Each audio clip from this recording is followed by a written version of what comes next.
എല്ലാ സ്നേഹിതർക്കും വന്ദനം. പൊതുവിൽ നമ്മൾ എല്ലാവരും പറയുന്ന ഒരു പ്രധാനപ്പെട്ട കാര്യമാണ് നമുക്ക് സമയമില്ല എന്നുള്ളത്. എന്തുകൊണ്ടാണ് ഈ സമയമില്ലാതെ വരിക എന്നെനിക്കറിയില്ല. സമയമില്ലാത്തതല്ല, നമ്മൾ സമയം പ്രോപ്പറായി ഉപയോഗിക്കാത്തതാണ്. എന്ന് വെച്ചാൽ നമുക്ക് എല്ലാവർക്കും ലഭ്യമാകുന്നത് 24 മണിക്കൂർ തന്നെയാണ്. അമേരിക്കൻ പ്രസിഡന്റ് ആയാലും ഇന്ത്യൻ പ്രധാനമന്ത്രിക്കായാലും ലോകത്തിലുള്ള സകല മനുഷ്യർക്കും ലഭ്യമാകുന്നത് ഈ 24 മണിക്കൂർ തന്നെയാണ്. പക്ഷേ എന്തുകൊണ്ടാണ് നമുക്ക് സമയം ലഭിക്കാത്തത് എന്നുള്ളത് ഒരു പ്രധാന ഘടകമാണ്. ദയവായി സമയം എങ്ങനെ വിനിയോഗിക്കാം എന്നതിനെ കുറിച്ച് ഞാൻ പറയുന്ന ഒരു ചെറിയ ഇത് കേൾക്കാൻ ശ്രമിക്കുക. ഒന്ന്, നമ്മുടെ സമയത്തെ 7, 8, 9 ഇങ്ങനെ 3 തിരിക്കുക. മനസ്സിലാകുന്നു എന്ന് പ്രത്യാശിക്കുന്നു.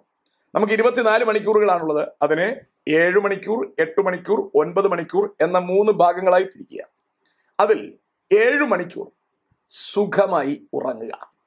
വളരെ ഉറപ്പുവരുത്തുക, 7 മണിക്കൂർ നിങ്ങൾ ഉറങ്ങുന്നു എന്ന് ഉറപ്പുവരുത്തുക. 7 മണിക്കൂറേ ഉറങ്ങുന്നുള്ളൂ എന്നും ഉറപ്പുവരുത്തുക. ഇത് വളരെ ഗൗരവമുള്ള കാര്യമാണ്.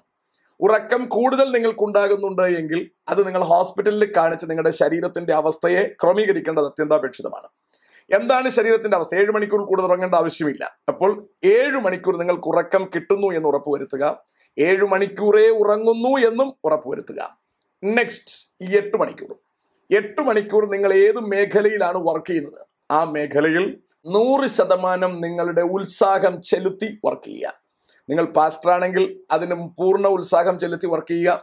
നിങ്ങൾ എന്ത് ജോലിയാണ് ചെയ്യുന്നത് അതിൽ 8 മണിക്കൂർ നിങ്ങളുടെ മുഴുവൻ ശ്രമവും, മുഴുവൻ ടൈമും, മുഴുവൻ എഫർട്ടും, മുഴുവൻ ഉത്സാഹവും ചെലുത്തി നിങ്ങൾ വർക്ക് ചെയ്യുക.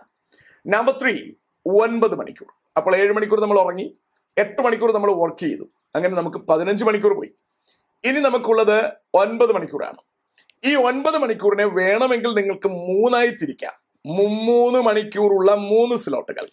അങ്ങനെ 3 തിരിച്ചാൽ ഇതിൽ ആദ്യത്തെ 3 മണിക്കൂർ നിങ്ങൾക്ക് ദൈവവുമായി ചെലവഴിക്കാം. എന്ന് പറഞ്ഞാൽ പ്രാർത്ഥനയായി, ബൈബിൾ വായനയായി, തിരുവചനത്തിന്റെ ധ്യാനമായി, എന്തെങ്കിലും എഴുതാനുള്ള ആത്മീകമായ കാര്യങ്ങൾക്ക് വേണ്ടി 3 മണിക്കൂർ ചെലവഴിക്കാം. ഇത് നല്ല സമയമാണ്. നമുക്ക് ടൈത്തായിട്ട് എടുത്താൽ, ദശാംശമായിട്ട് എടുത്താൽ 2.5 മണിക്കൂർ നമുക്ക് മതി.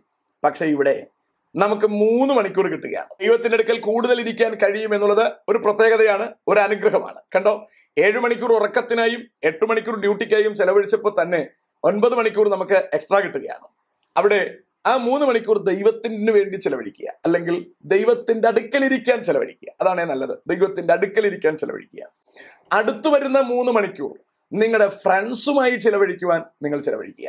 എന്ന് പറഞ്ഞാൽ നിങ്ങളുടെ കൂട്ടുകാരെങ്കിലും ഒക്കെ ഉണ്ടായിരിക്കുമല്ലോ, അവരോട് വർത്തമാനം പറയാനായിക്കോട്ടെ, മാതാപിതാക്കളുടെ അടുക്കലായിക്കോട്ടെ, മക്കളുടെ അടുക്കലായിക്കോട്ടെ, ഇങ്ങനെ ആരോടെങ്കിലും ഒക്കെ നിങ്ങൾക്ക് ചിലവഴിക്കാൻ 3 മണിക്കൂർ ചിലവഴിക്കുക. അത് 3 മണിക്കൂറേ ചിലവഴിക്കുന്നുള്ളൂ എന്ന് ഉറപ്പുവരുത്തണം. ഇത് വളരെ പ്രധാനമാണ്. 3 മണിക്കൂർ എന്ന് പറഞ്ഞ് ചെന്നിരുന്നിട്ട് 10 മണിക്കൂറായി പോയാൽ നിങ്ങൾക്ക് മറ്റെവിടെന്നെങ്കിലും സമയം നിങ്ങൾക്ക് കുറയ്ക്കേണ്ടതായി വരും. അത് നിങ്ങളുടെ ഡിസിപ്ലിനെ ബാധിക്കും.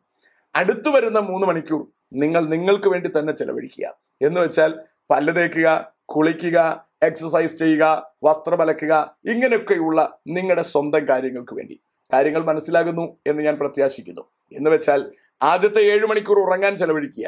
അടുത്തു വരുന്ന 8 മണിക്കൂർ വർക്കിന് വേണ്ടി ചെലവഴിക്കുക. അടുത്തു വരുന്ന 9 മണിക്കൂറിലെ ആദ്യത്തെ 3 മണിക്കൂർ ദൈവവുമായി സംഭാഷിക്കാൻ ചെലവഴിക്കുക. അടുത്തു വരുന്ന 3 മണിക്കൂർ കൂട്ടുകാരുമായി സന്തോഷിക്കാൻ ചെലവഴിക്കുക. അവസാനത്തെ 3 മണിക്കൂർ നിങ്ങളുടെ സ്വന്തം കാര്യങ്ങൾക്ക് വേണ്ടി ചെലവഴിക്കുക. 24 മണിക്കൂർ പോരെ, നിശ്ചയമായും തികയും. 24 മണിക്കൂർ വാസ്തവത്തിൽ അധികമാണ്. ഈ സമയം വളരെ ഭംഗിയായി ഉപയോഗിക്കാൻ നമുക്ക് എല്ലാവർക്കും കഴിയട്ടെ എന്ന് ആശംസിക്കുന്നു. May God bless everybody.